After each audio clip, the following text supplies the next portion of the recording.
going to pay for all this climate change stuff? It's like, we are, no matter what you say, we are. Anyway, so why don't I get started, since it is about 5:30. In this agenda, I try to keep you awake. I'm going to be talking about ocean changes from global warming, and that'll be about a half an hour. Then I wanted to talk about some actions. First thing is EPA's proposed endangerment provisions. If you're not familiar with that, we can talk more about them. Also, we talked about connecting with other like-minded groups to try to increase our numbers, or at least increase the number of people we can work with. And then, it sounds like we already know the last bit, but talking with Brookings mayor. City manager. City manager, there we go, okay. And then the next meeting. So with that, let me see if I can change here to the other presentation. And we'll start with that. Okay, so you're familiar with this, that's me. So from your perspective, what is the most critical impact on the oceans from global warming? What would you say is the key one? The loss of fish. Loss of fish, for a variety of reasons. There's a seat right here for you. It's nice and warm. I was sitting in it for a while. Welcome, Marine. So, what else? What are you aware of? What's that? Coral reefs. Absolutely. I think that's for me as a marine biologist and a coral reef biologist, it hurts a lot. What other things have you heard of? What do you think of? Acidification. Acidification's got a lot of impacts, yeah. So, but we'll go through some of those, talk a little about the causes and all. So I was going to first talk about ocean heating and what the consequences of that is, and some of the effects, the extent of what it is, and also ocean acidification, why it's there, some of the chemistry, and what some of the effects are. So you probably have seen this before. The global surface temperature has gone up and up, and 2023 was the hottest year on record until 2024, at which time that was the hottest. And we'll see what 2025, as I've been told, estimates probably number 3. Certainly it's going to be in the top 10. In fact, the top 10 hottest years have been the last 10 years. It's a heck of a record to keep going. But Earth is a water planet. 71% of the surface is covered by water. So it's actually a pretty good thing, as we'll see in a minute. Now, if you look at where all this global heat has been trapped, the atmosphere, you can barely see it down there, but it is there. If you look at the land, because of the heating of the land, it's got a little bit more than in the atmosphere. You look at the ice, which is largely the heat that's been trapped by melting the ice, it's a bit more. But then you get into the oceans. Now, 2,000 meters is very deep ocean. I mean, it goes a lot farther than that, but it's not very well studied. Between 2,000 meters and 700 meters, 700 meters is about the twilight zone. It's about where sunlight doesn't get beyond. And so there's a fair amount that's been trapped there, but from there to the surface, a massive amount. Now, what's even concerning more is that half of the increase has happened within the last 10 years. So it's heating up, and it's heating up rapidly. Now, it's interesting, the suggestion is 93% of this extra heat has gone into the ocean, which somebody had made an estimate of that. The average temperature of the Earth is roughly 59 degrees. If there hadn't been an ocean there, we would be, on average, 63 degrees Fahrenheit hotter. In other words, the average temperature would be 122 Fahrenheit. So very fortunate that as a water planet, it's kept it just to the limited amount that we've had so far. Now here's the ocean temperatures, and this is from 1950 all the way up to now. And you focus on the right side of it, you see that there were these peaks that corresponded to the El Nino. El Nino is when you have the warming trends, and that's when water temperatures are higher. You can see La Ninas are lower, but still the trend, even current La Ninas are hotter than past El Ninos. Now, if you look at ocean heat content, how much energy is in there, and this is the average for the decade between 2013 and 2023. Now, in 2023, you see some peaks. 2024, exceeded that. I mean, it's pretty well above the average. This last one, September 26, was interesting because it's on September 26 that the Hurricane Helene was forming. And it was on its way up to Florida. And it's kind of interesting because it's a massive hurricane, really big, but really amazing that on September 26 at 6 in the morning, it was a Category 1. The next day, by noon, it was a Category 4. Now, the problem with that is people don't have enough time to make preparations, to evacuate, to do things that you would normally do, because they go, Category 1, we've been through that a lot. We got a day, and all of a sudden, it's much worse than that. So that's a real big issue. And then it landed on shore, went on up, and there were areas with more than 10 inches of rain in places. Picked out Asheville because that was an area, it was Yahoo News, I believe it was, that ranked the towns or counties in the U.S. By the way, Curry County was ranked the lowest, the county that was least likely to be affected by climate change in the Pacific Northwest. Asheville was noted as being a city that was among the lowest chance of being affected. Asheville almost disappeared because there was such massive flooding. It was the flash floods and everything, very, very devastating, and they're still trying to fix out that. So from the extra heat, a variety of things are happening. We have physical changes, we'll look over on now. That means increasing evaporation. The more heat there is, the more water is going to be evaporated out. More moisture in the air and more energy in the air. We're going to see that there's more intense, more rapidly intensifying storms, like Helene. It's a very big deal if you can't prepare for things. Slower moving, longer lasting storms. As the winds are changing, they don't move the storms along as fast, so they got a lot of water, they rain and rain and rain, then you get more and more flooding, which just makes sense. Okay, so at the same time Helene was forming in the Atlantic, or in the Caribbean, the Hurricane John was hitting Mexico's west coast. There's Acapulco there. It was interesting because a year earlier, an even larger hurricane hit Acapulco and devastated it. In fact, the winds were a Category 5. They intensified by 150 miles per hour in one day. You go from a Category 1 to a Category 5. If you saw pictures of Acapulco, it was just destroyed. Again, you don't have time to do anything. You have sea level rise. You've heard about that. It comes from melting glaciers or big sea or land masses, ice masses on land, like Greenland or Antarctica. You have also the other half of that, as water is warmer, it expands. So the amount of sea level rise we've seen so far is about 50-50 in round numbers. Now, most of the projections you see are in the next decades or at the end of the century, with certain exceptions. If things didn't quite get it right in how fast the glaciers on Antarctica are melting, or how the Greenland ice sheets are stable and how they're melting, it could accelerate a lot faster than that. It is interesting here that we don't really have that much to worry about, because the suggestions, the projections are that we wouldn't see much in the next few decades. We'll probably not be around in the next few decades to really find out. NOAA had prepared this interesting, sea level rise viewer, and thought, all right, this is what it says for an average mean higher height water, the normal high tide, and it doesn't show with 2.5 feet a whole lot. Maybe some of the beaches are shorter. Well, that's straightforward. If you go up to 5 feet, you might see up the Chetco a little bit. If you go up to 10 feet, well, that's going to be a long, long time from now. And we don't see that big of a change. Go to some place a little bit farther north. Coos Bay has a lot more estuaries and more areas there.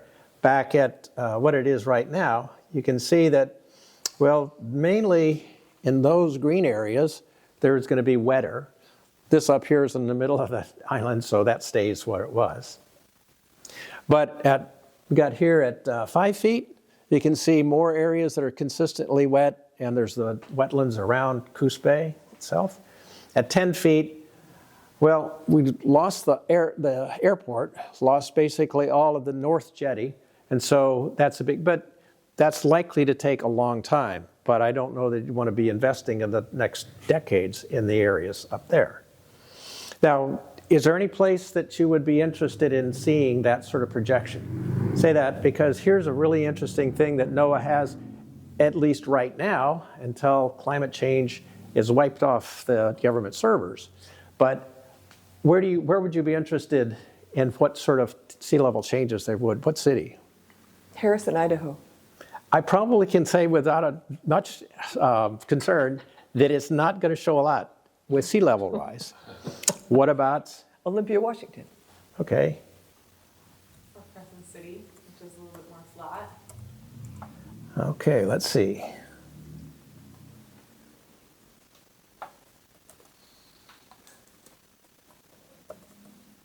Crescent City, USA. All right, that's what we have right now at normal. How about 2 feet? Doesn't really show that it's going to be affecting that much. How about 5 feet? Well, there's some areas that are going to be affected. It might be, see if we can pull it down a little bit. Some areas, yeah.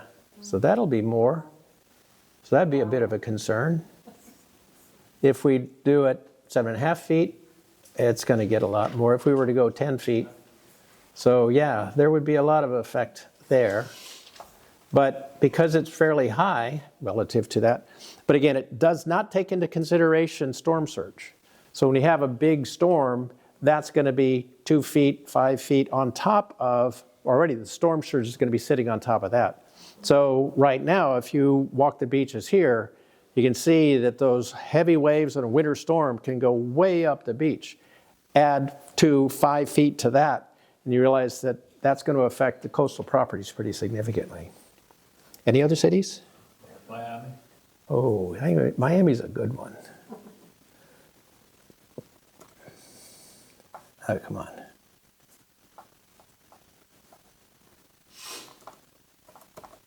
Miami, Florida. Or we did just, I did that one already. That's at 10 feet. Well, let's just drop it back down to a mere 5 feet. And that's the airport.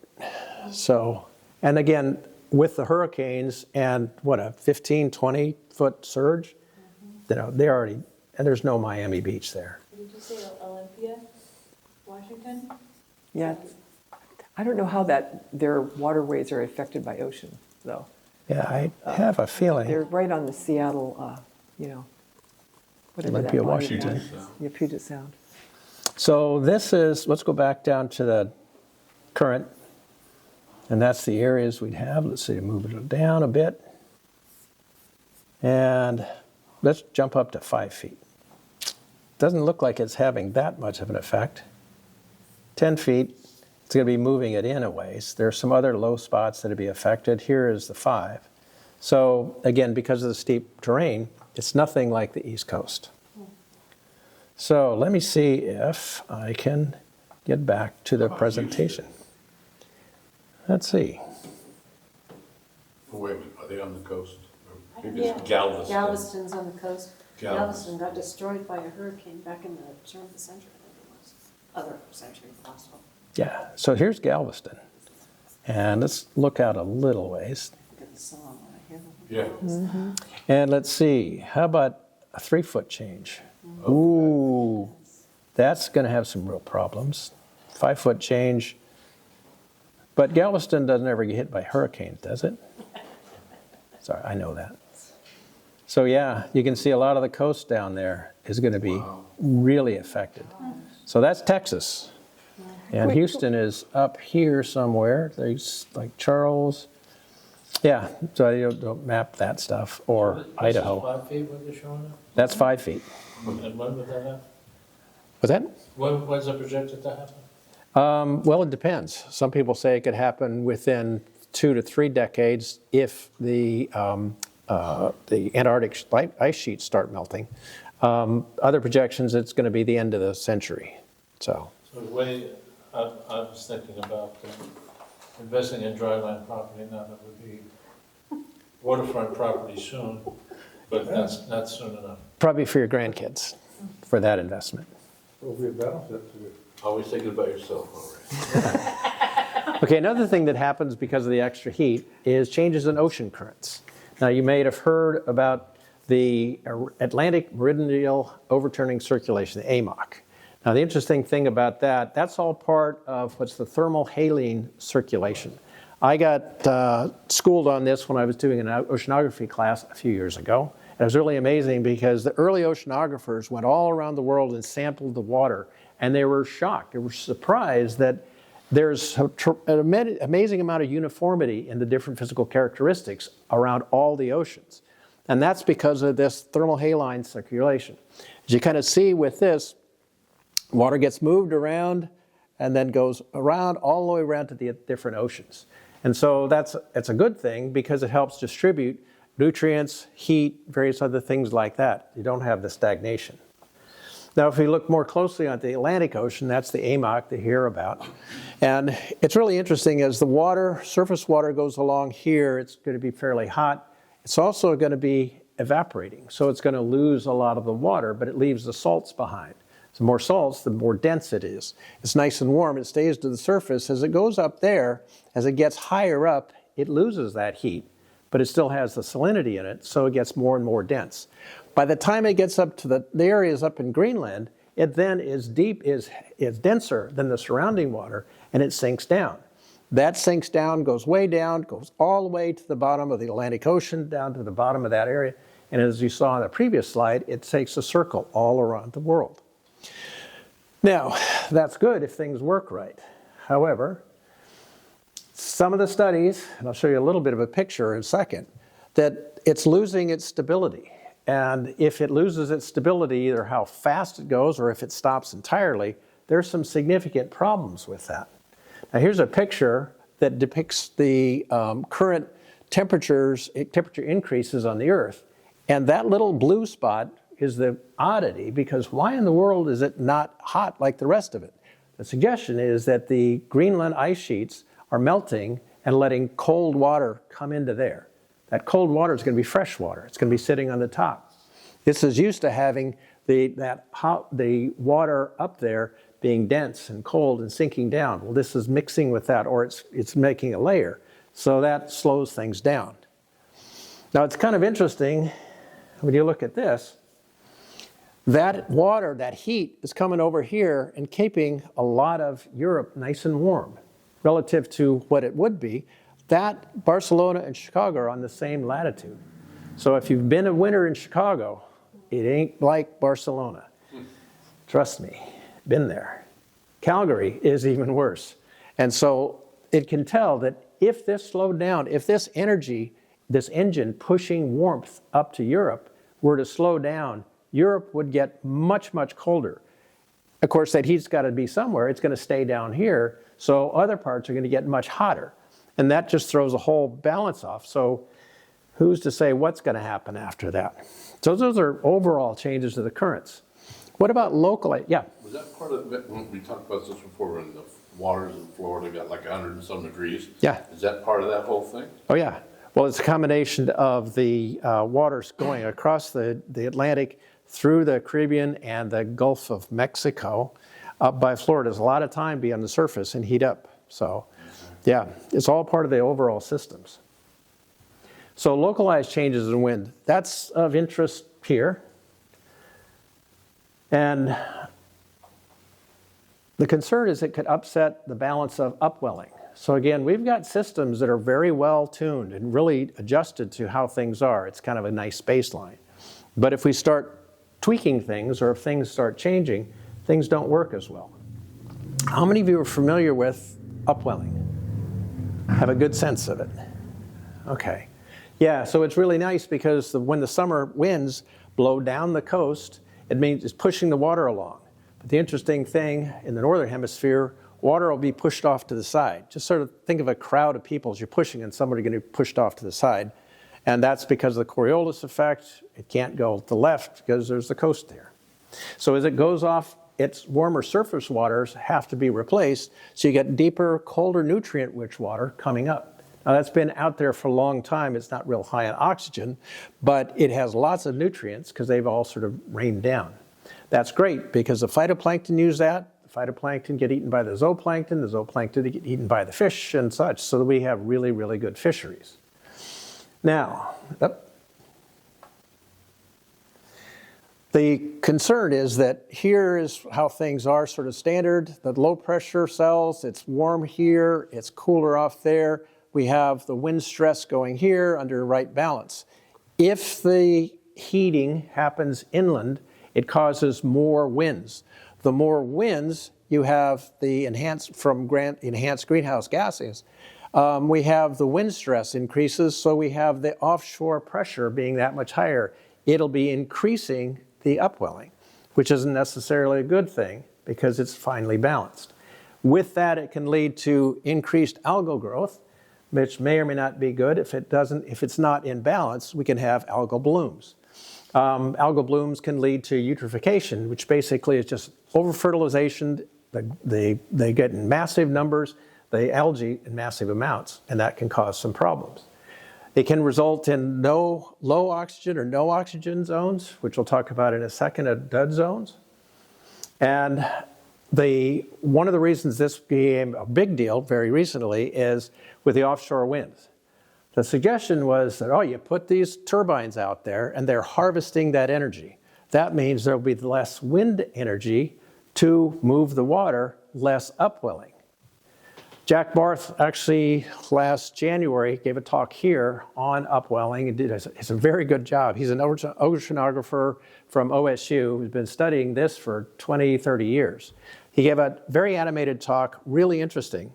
And he said that from what he was able to tell, the effect was going to be balancing out, maybe. Certainly it's on the same order of magnitude or greater, in that there would be more upwelling due to the increased winds than would be lost from the harvesting of the winds by the turbines.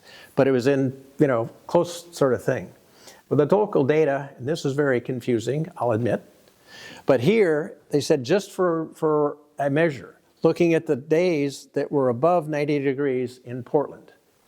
So over time, going from 1980 up to 2024, you see that there is that trend, and there are more days with 90 degrees, above 90 degrees than there were decades ago. That's one piece of data. And that then, with the extra heating, leading to more stronger winds, we do see that the wind stress is greater. That means that there is more upwelling. So based on his data from the last 20, 30 years, there is, in fact, more of the upwelling going on, which is leading and explains some of the issues that we've got with eutrophication. Now, there are a lot of dead zones around the world for a variety of reasons, largely because human activities jumping nutrients into the water, causing the dead zones. Locally, in 2002, Oregon first saw our dead zones. Now, it's a regular event. The worst was 2006. 2017, 2018 was the most recent, and they were pretty substantial. So these are, they call them the dead zones. They don't really like the number but in fact, some can swim away. Some try to crawl away. Others might propulse away. Many are just too slow or stuck. Dead zones of low oxygen water kill crabs, fishes, and other marine life. And the recent annual occurrence of dead zones in the nearshore points to dramatic changes in the ocean environment. So it's interesting because they have been following this now, and as they said, if you can run away, then that's great. If you're stuck there, like clams and things that can't, or crabs that can't go fast enough, then they're going to die. It's just going to have some significant effects on harvesting of the animals. Now, in addition to all this, we have a reduction in sea ice. As the sea gets warmer, you can see for 500 up to 2,000, the amount of ice in the Arctic based on some of the cores they've done, and so it's a pretty good record back there until now. If the extent of ice was, say, 10 10 million square kilometers, and now it's about half. That's a hell of a loss of sea ice. Now think about it. If you have ice that's there, the sun shines and it reflects most of that energy back out. If that warms things up, the ice melts, now there's more open water. More open water, that absorbs it, and that reflects or it re-emits the kind of wavelengths that will be captured. So it's a reinforcing feedback loop, only it's a positive feed loop. The more ice gets lost, the warmer the water is, causing the more ice to get lost, causing more warming. So that's one of those feedback loops that you might have heard about, maybe a tipping point. And you can see that we've lost an awful lot of ice already. In addition, we can see localized heat waves. And you might have heard from when we had, it was 2 years ago, the massive heat wave on Pacific Northwest, and you see some of the pictures of the intertidal animals that died. It was quite significant. A couple of months ago, the New York Times did this really interesting graphic representation, and it showed these areas that were experiencing a heat wave. Now that heat wave, let's say go back in 2000 when they started it, beginning of 2000, said 4%, a little bit over 4% of the world's ocean surface was experiencing a heat wave. Now jumping forward about a decade, it then was up to about 4%.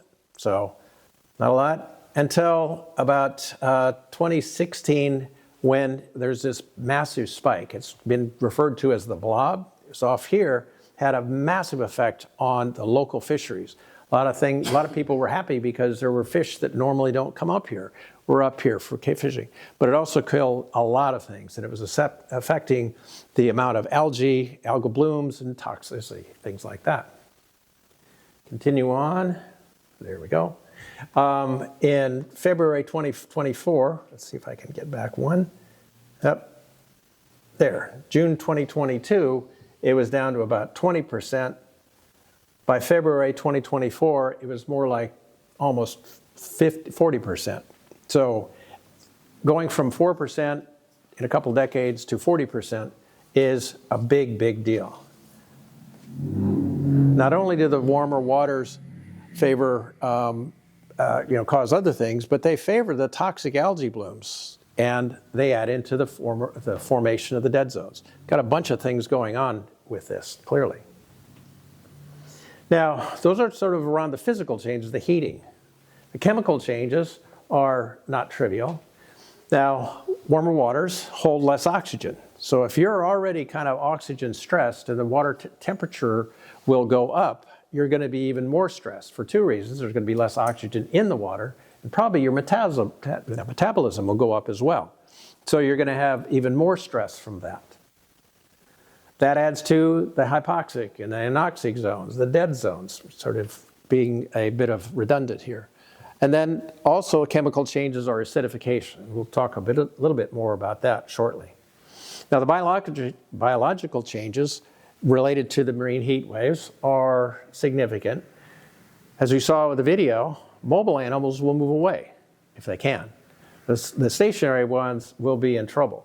Now the mobile animals may be moving to cooler waters if they can, or it may be that animals that are used to tropical waters will be moving into new areas that are now warm enough for them.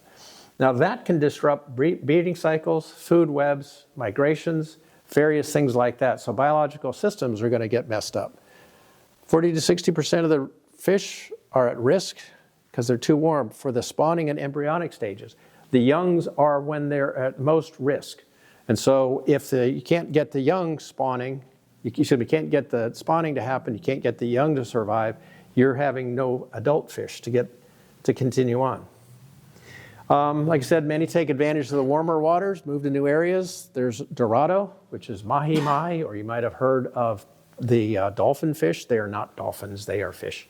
Mahi-mahi are good for fish tacos, among other things. Others will seek the cooler water, some go deeper.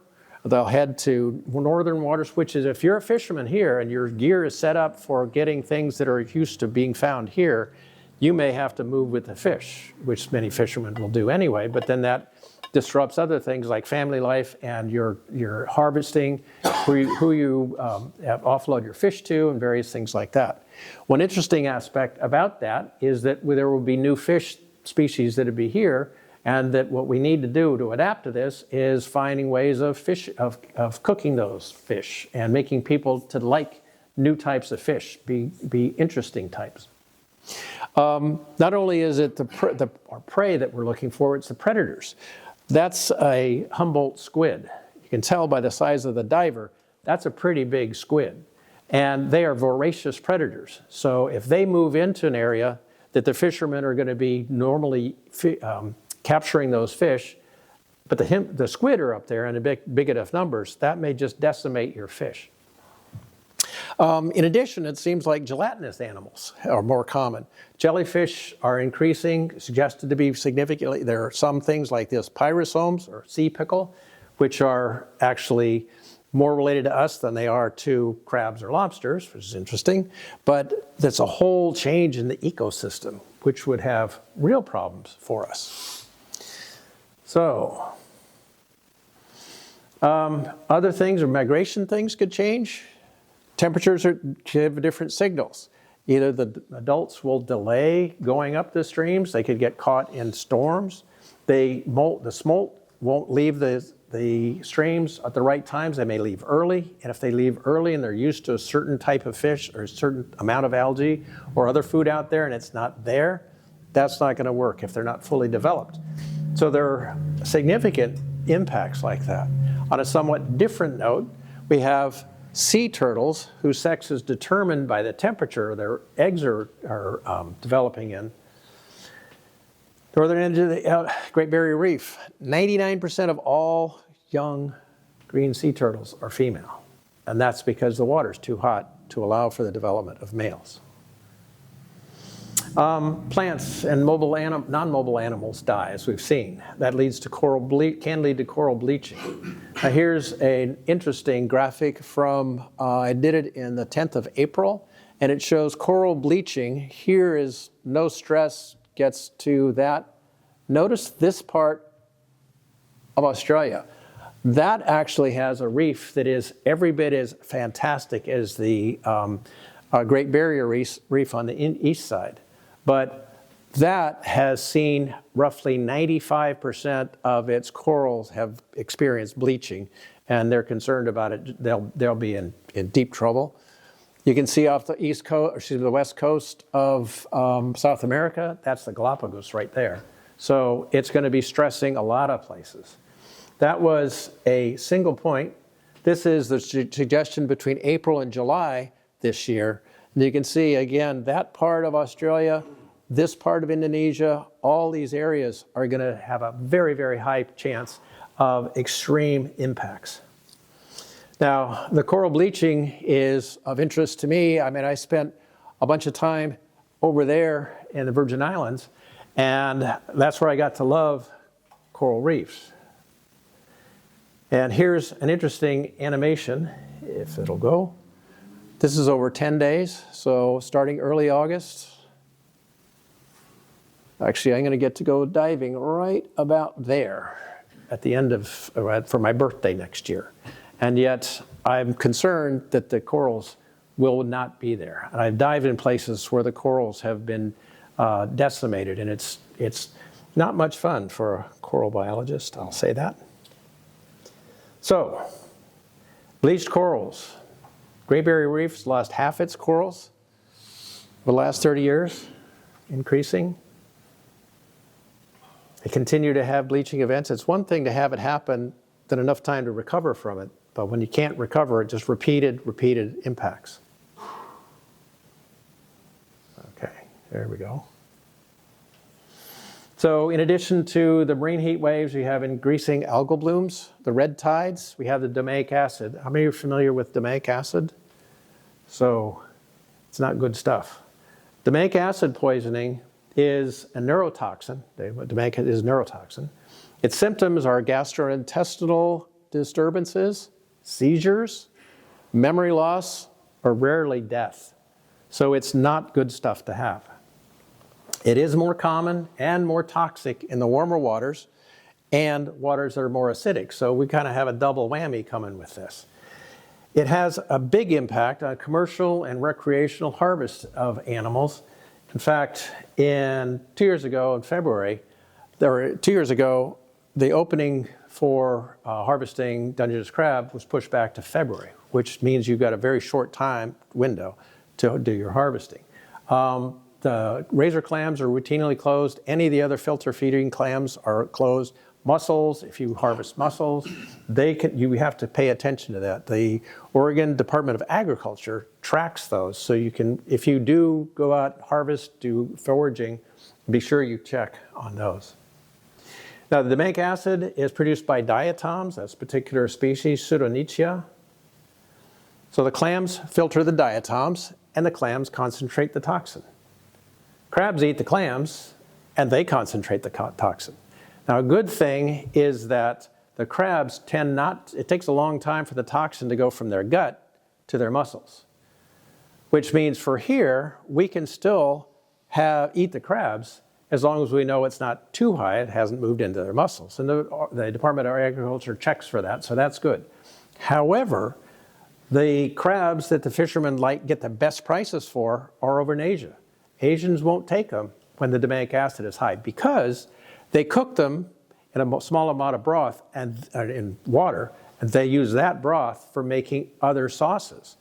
And that basically just leaches out the domainic acid, so they're not going to take that. So when there's domainic acid outbreak, then the crabbers lose a lot of their market, and certainly the value of the market. So the crabs do that. Zooplankton filter the diatoms, and they concentrate the toxin. Fish, small fish, eat the zooplankton, concentrate the toxin. Bigger fish, mammals, birds. So you get they all concentrate, and they get domainic acid poisoning. This last winter, there were some scenes down in Southern California at the Wedge, a very, very famous place for surfers to go, body surfing, regular surfing. And it's hard to tell what that is, but that's a sea lion. And the sea lions were being very erratic. And I couldn't get the video, but you can see this massive surfers going in, not on the wave, just getting out of there because it was attacking people.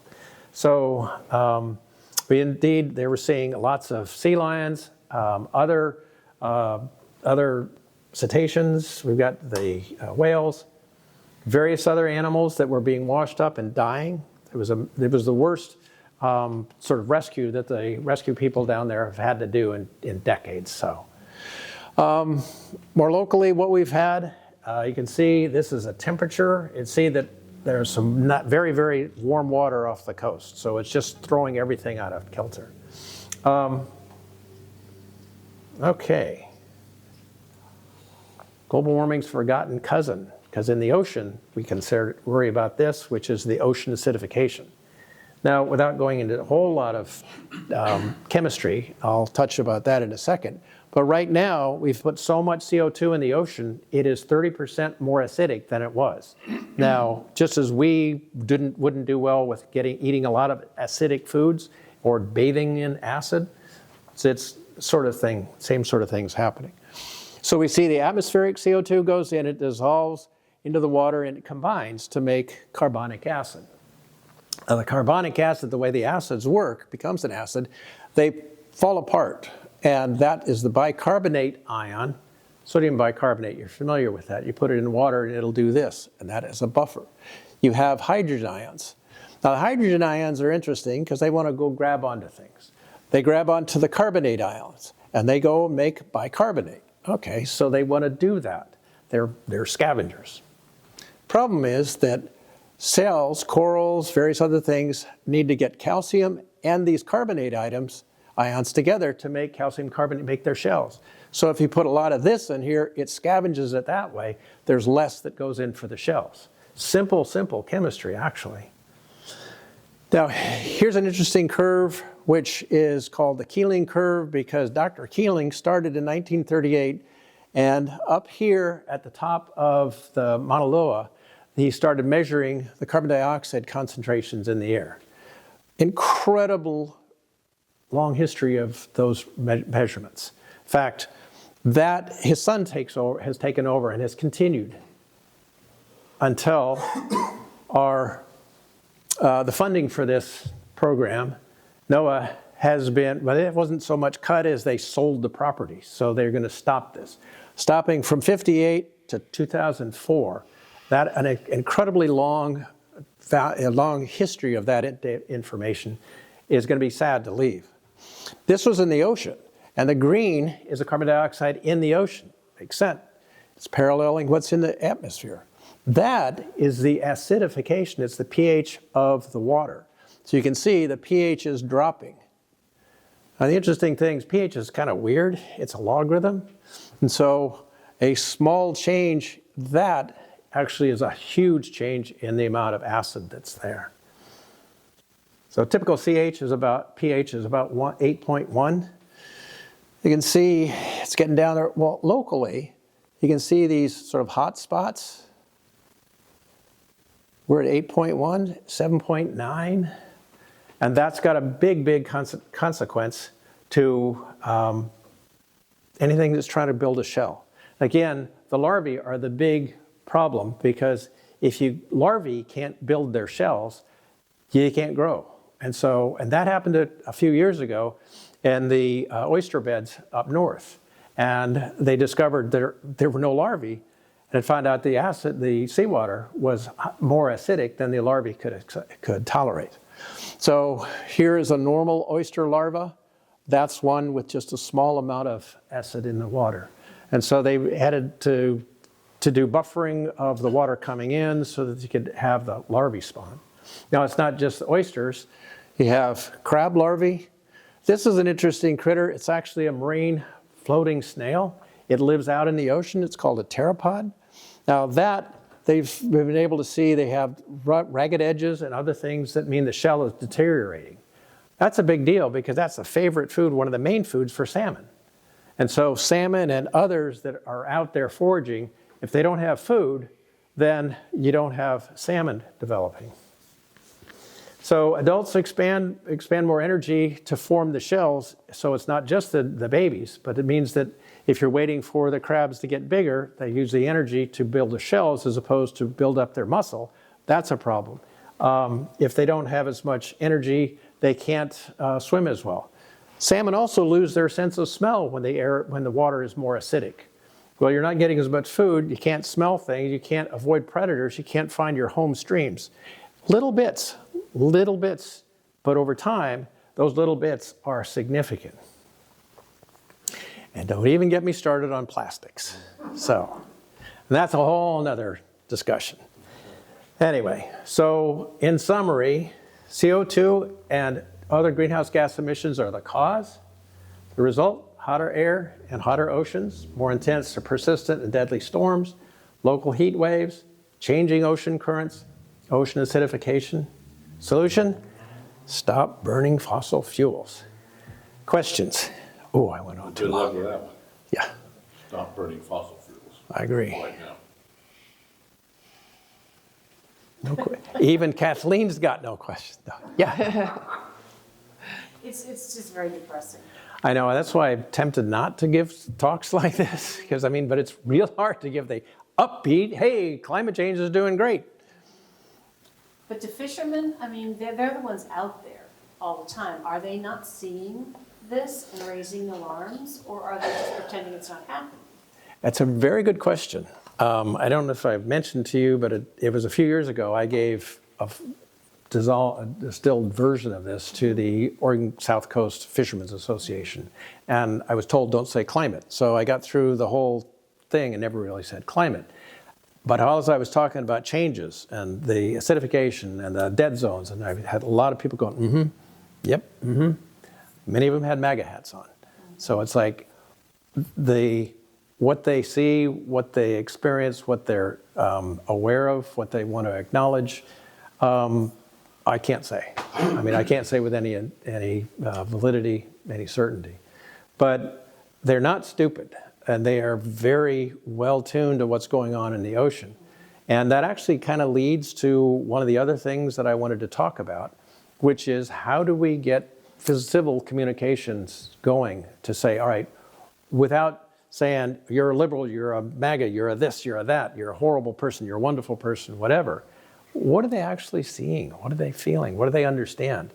And you don't have to be a whatever to think that stop burning fossil fuels is a good idea when so many of the benefits from not burning fossil fuels are available. I mean, cleaner air, for one. There are so many that we could go on with. So any ideas about how we can make those conversations happen? Well, I think sometimes when family members talk to each other and they're on, they listen to different news stations, let's say, they're not even sharing the same facts. Right. So that's really difficult. So how do you make factual information available so we're sharing the same facts so we can actually talk about the problem? That's a really good question. I think what we first have to do is to get some mutual respect, mutual understanding that if we're attacking people because they are X, Y, Z, then nobody wants that. I don't want that. But having a conversation, well, what have you heard? That's why I think for Mike and others that are trying to develop stories so that people can see the stories, so that it's personalized, that's very important. I think I'm not a filmmaker. I don't know how to tell stories. I don't know how to present it in a way that pulls people in as they are being given facts that are based on verifiable sources that are credible. And do it in a way that doesn't immediately alienate people. Go, oh, you're just this, you're that. And I know plenty of people that will say exactly, I would never talk to a... So that's a big challenge right now. It seems like if fisheries are suffering due to ocean warming, that it's got to translate into a smaller catch. And less money or profit. Bringing it home closer to home. So you would think that would bring it home closer to home. That would be one way to. And that's why people talking to people like Father Bernie. And that's why people. What would people that you get your fish from, and that's kind of finding the fishermen that are approachable and just say, hey, let's go to lunch. In a different way, I was talking to Henry Johnson, who works at the mills now, and said, I'd love to sit with a couple of your foresters and see what's their take on harvesting wood to make that stuff, to make what we remetaled our house of. Most of you live in houses that are made of wood, which is a lot better than steel, a lot better than concrete, and it's sustainable. But they don't want to talk to somebody that's going to be liberals and say, oh, you're screwing it, you're doing this because there's a benefit to store that carbon dioxide over time. What's the balance? I think the first thing is to have the conversations. Well, I think that if you approach a person who's living the life of a fisherman or a logger, and you approach them with questions, and you get them talking about what they're actually experiencing, then you're not preaching to them. You're not telling them what they're doing right or wrong. Right. And you might actually learn something. Now, how to then move from that kind of conversation to one that touches on the things you believe are causing the problems they're seeing, I don't know. Right. How that transition is made. And that's where I think storytelling is important. So, Michael. It's happened at least once in our lifetime. In 2009, Stephen Most from University of Oregon, I think, created River of Renewal, telling the story about how the Kara tribe finally figured out how to corral Buffett and that whole bunch and get them to agree to take down the dams, which is having an incredibly positive effect on that river. I read today about, is it Ecuador has done some things that is bringing 3 rivers back right now because they created a pact that said the ecology gets a voice in law. Yeah. They have They're everything that we need to protect. If we are God's green earth, it's God's green earth we need to protect, and God's blue oceans. So if we can fix the climate, we can fix anything. But what can you fix when the public dialogue is today's public dialogue? And that's a whole different question. My theory is that's why the dialogue is so ugly today. Absolutely. To keep us from seeing these issues Right. that are confronting us day after day after day. Right. One of the things that I'm listening to various podcasts and other sources was related to capitalism and the push of capitalism. We say, oh, a free market is nothing like a free market that we have right now. But it's when people that make their living with forestry, people that make their living as fishermen, what are they seeing? How is it affecting them? And what is it that we can marshal together to work together? Because if they are being affected and we can get changes that will help them, even if it's something as simple as new recipes to get people to appreciate the fishes that they're not used to getting, something other than salmon or tilapia. So. And the way that Kurok tribe gentleman, Greg Tucker, I believe was his name, got this done was by creating the coalition between the sports fishermen, the farmers, and the tribal interests who had been pitted against each other forever. Yeah. He found a way to bring that coalition together because they all have a common interest in a world that functions.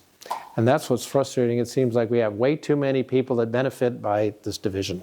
So how can we get around that? Well, I know that when solutions come down from on high, like Portland, not that I disparage Portland, I think it's a beautiful, well, I've never been there. Has It's been. a beautiful town. But when someone comes to a place where people have been living this for generations, and they come in and they say, but that's not gonna help, and you have to do it this way. A, they have no idea what they're talking about. B, No. they're not respecting the people's experience that are actually going through this. And that gives the entire movement, if you will, a bad name because they're not listening. They don't understand. So for us to, in my opinion, for us to at least make our own community, help our own community start communicating, needs to be amongst ourselves. Bringing someone in from outside isn't going to help. We have to be humble. Right. And I think, and listen to the people who have been living this life. Fishermen Direct up in Gold Beach, one of the reasons I buy my fish from them is because they are very careful about how they keep their fisheries sustainable. And Bruce has told me stories about when, I think it was maybe the lingcod, where the fishery was crashing. And the fishermen in this area voluntarily stopped catching those fish for a couple years to allow them to rebuild themselves. Yeah. And that's the sort of success story that the people in Portland don't have any clue happened. And they come in here and they disparage us because, we're all greedy, rural yahoos, when in fact we're not. No. You know. And that's why, well, Michael stepped out for a second, but it's like getting those stories out so that we can educate the people that come in from high and say, we've got the right answer. When I was living in St. Thomas, I was part of the community, I was part of the university, and I remember hearing the stories of a sewage treatment plant. Somebody from Ohio came down and said, this is what you need, you're gonna do this, it'll be great. They planned it, they did it all, they set it up, and within a year it was not working anymore. It was over capacity because they didn't get the right data. They didn't, it fell apart because nobody was managing it, nobody was doing the things. And that's because they came in and said, well, this works great in Ohio. This goes perfect in Iowa. But go to Caribbean and it's like, it doesn't get done today. The weather's gonna be the same tomorrow. We'll do it then. And so they didn't get the information to say, what is the actual amount of sewage being created? And so, you can generate a lot of animosity, and it doesn't do anybody any good. Listening to what people have to say is critically important. I mentioned, I think, to some of you, being part of the Coalition for Common Ground. Michelle Carrillo has been in meetings a couple times, and she's leading that. And it's trying to get community members, tribal members, a variety of other groups, the people represent other groups, to have these conversations. And hopefully that will evolve into something to get the stories there, to get the way of getting the stories out, having the communications like with Curry Cafe, getting different people in. So how do you get it out to the audience so they get that? So let me stop the conversation for a second right now, moving on to something else. And that's something I really like to do, is that you're probably aware that, or you've heard of, EPA's endangerment assessment. And the endangerment assessment, are any of you familiar with that? What that means, what that is? I think so. Basically, in, I want to say 2009, the EPA then did an endangerment assessment, and they looked at how carbon dioxide as a greenhouse gas is endangering human health.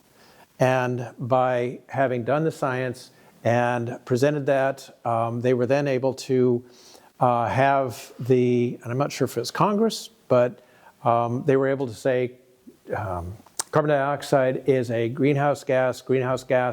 The climate change is a specific human health impact.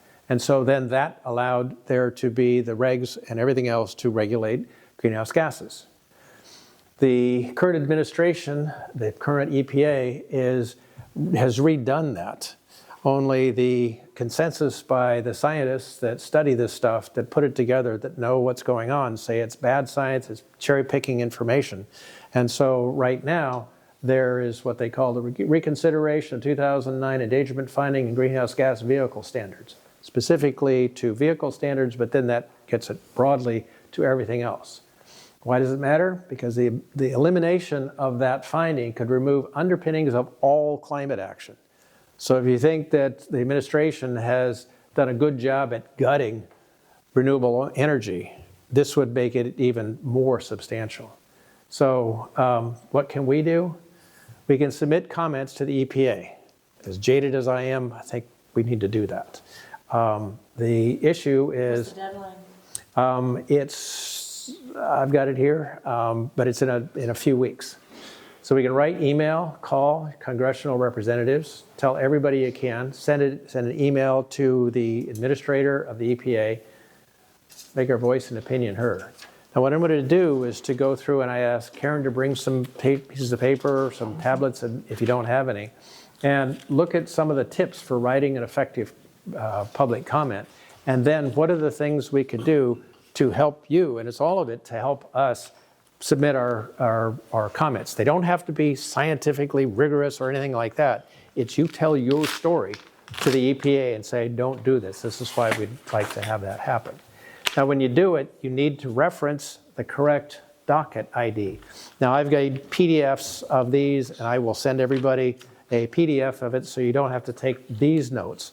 That makes it easier because unless you have very precise handwriting, if I took the notes, I wouldn't be able to read them as I'm writing it, much less later. So it's EPA HQ OIR 2025-0194 now 093. Got it? Okay. Don't think about that. But you do need that, and it's reconsideration, as it says there. Now, when you do it, be clear and specific and concise. Better for one well-crafted, well-supported comment than a whole bunch of form letters. Now, I've been part of various groups. They say, here, sign this thing, and you're part of this, and you will do all this wonderful stuff. And oh, by the way, give us money. It's like, okay. And having what I've learned from the work with the Citizens Climate Lobby and talking to people that have worked in the offices of the representatives, they say if they get another form letter with 300 people signed it, with 5,000 signatures, it's like, okay, that's fine. If they get a letter that is written by somebody, it has so much more importance. And even if you get one of these sort of form letters, but it allows you to change things, to put yourself, something into it, especially at the very beginning, so they go, oh, this is somebody new. That's very important. So Bill, I want to make sure, yes. was that the EPA 2009 endangerment finding, did I have that right? That is correct. So I could look it up under that. Yes, and I'm going to send you the PDF so that you can, I didn't want to print it out because I don't like printing things, but Get the email. you'll have the email. Have So all that info right there. all of the stuff that you're seeing on slides will be there. So, and if you have questions, email me, call me, whatever. So when you do this, support your claims. Now, provide resources and data if possible and if appropriate. And I say that really importantly, if appropriate. If you're not a scientist, you're not somebody that has, well, I can cite this from 2008 by Dr. da-da-da-da-da. There are people that are doing that. But if it's your experience, that has incredible value. You're a constituent of these people. You are somebody that is going to vote, whether it's, if you send it to the EPA, if they don't do it, then maybe the people that put them in won't be there anymore. So do what works for you and explain your impact. Make it personal, stories of how you have been affected. How is it, whether it's you, your grandkids, your neighbors, your dogs, whatever. Those are all real important things because it's going to, by making it personal, now they're going to pay attention to it. Address specific provisions if you do that, if you're really in it, if appropriate to your comment. You go, well, in particular, the suggestion that da-da-da-da was having this effect, and it's like, I don't know. That's why do it for you. And be constructive. Don't simply complain. Oh, it's just hot and I can't do this. It's no fun. You shouldn't do that. It's like the more specific, the more positive you can be, the better it can be. And then when you do it, review it quick before you send it off because it's really, once you hit that send button, you go, oh man, I said we can't do this now. We can't do this we cannot do this. We can now do this. Oh wait, what did I say? So that sort of review is good. So make sure you said what you meant to say. Now here's a little comment template. I got this from some people. And you do an introduction and your ask. You say, don't do this, accept this refinement. And then tell your story. Again, we keep going back to stories. This is you personally. That has very significant impact. Incorporate facts that relate to you, relate to what your experience is. Give a conclusion. Doesn't have to be, any of this has to be very long, but September 22nd. And so you can do it online. It's best to do it online. I'm not sure if I've got the website in there, but certainly we'll provide that as well. And you can go on. What I'd recommend is do a word processor program and do what your thoughts are so you can copy and paste it into the online thing. Make it a lot simpler. You're going to start with an introduction. Now I would recommend this as a template. So my name is blank, and I'm from blank. I urge EPA not to rescind the endangerment finding.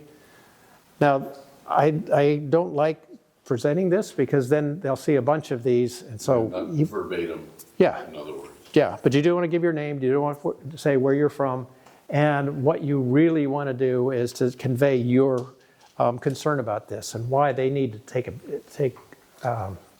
to listen to that. So you want to tell your story, share how extreme weather, climate change impacting you, your community, that sort of stuff. So your future, your children's future, whatever there, personalize it. Affected by wildfire, yeah, floods, hurricanes, tornadoes, blizzards, extreme heat. Well, we don't quite get it over here, which is okay right now. Other extreme weather. What do they look like? So personalize it to the extent you can. And if you know anybody that lives somewhere else, you go, oh, my people that live over there, the relatives are always over here because it's 115 in the valley. So there are a variety of ways you can personalize it. Incorporate facts to the extent you can. We know that burning fossil fuels emits greenhouse gases, they trap heat, warns plant. We don't really have to tell the EPA, they know that. But make it that you are aware of that. That's why we need to keep this science. You have more intense, more common extreme weather to the extent that these could be something you would throw in, just so you know you're valid. 2024, 27 climate disasters, over $1 billion. Now there's a reference, climate.gov, and that actually triggers you to that specific source there. Today's children expected to face 3 times more extreme weather than our parents, their parents, grandparents. There's another one for Earth.org. And use a renewable resource, this resource, to learn more things. So there are 3, in the PDF you'll get, there will be 3 active links to more information.